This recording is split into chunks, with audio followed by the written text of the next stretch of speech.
Assalamualaikum dan salam sejahtera. Saya Muhammad Hamis Izzuddin bin Abdul Rahman, nombor metrik BB180034. Okey, saya akan menerangkan refleksi tentang filem Ishqi.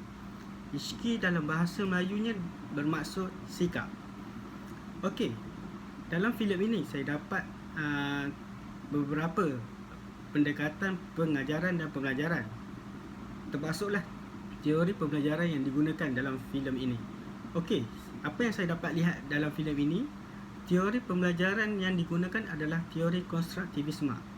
Konstruktivisme ini merupakan satu fahaman bahawa di mana murid akan membina sendiri pengetahuan atau konsep secara aktif berdasarkan pengetahuan dan pengalaman yang sedia ada. Okey, selain itu dalam pendekatan pembelajaran dan pengajaran yang dalam filem ini yang saya dapat ialah pendekatan jenis induktif. Sebagai contohnya, Cikgu Naina ini memulakan sesi pengajaran dengan menunjukkan contoh khusus.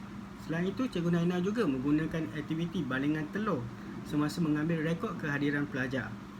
Okey, Cikgu Naina juga menggunakan istilah parabola dalam subjek matematik. Okey, selain itu dalam filem ini juga menggunakan strategi pengajaran dan pelajaran seperti pemusatan murid. Okey, sebagai contohnya, Cikgu Naina membimbing pelajar menjalankan aktiviti di dalam kelas. Aktiviti yang dijalankan ini akan melibatkan semua pelajar dengan secara aktif. Okey, di sini kita dapat lihat komunikasi dua hala akan berlaku antara guru dan murid.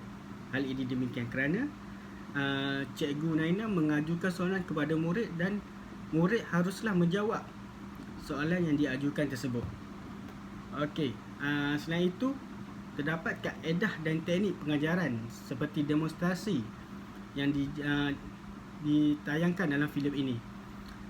Sebagai contohnya, Cikgu Naina melakukan aktiviti pengajaran dengan menunjukkan demonstrasi kepada murid-muridnya. Aktiviti yang dilakukan itu akan melibatkan semua murid secara aktif.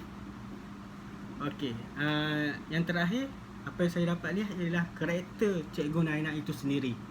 Okey, di sini kita dapat lihat Cikgu Naina ni sangat berketerampilan kemas, berkeyakinan, bersemangat, berjiwa kental, beramah, bertanggungjawab, profesional dan berpekerti mulia.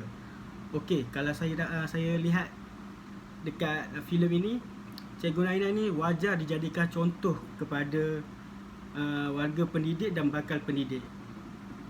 Filem Ishqi ni antara salah satu filem yang menunjukkan realiti pendidikan kita pada hari ini, iaitu ia membawa sudut kita kepada suatu pandangan bahawa profesi pendidikan bukanlah suatu profesi yang ala kadar.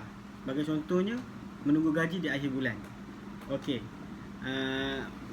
Ishqi ini memberi suatu pendekatan masyarakat untuk memberi kerjasama, mendidik pelajar dan mengenali realiti senario di sekolah sekaligus tidak memandang kepada kelainan upaya sebagai suatu kelemahan.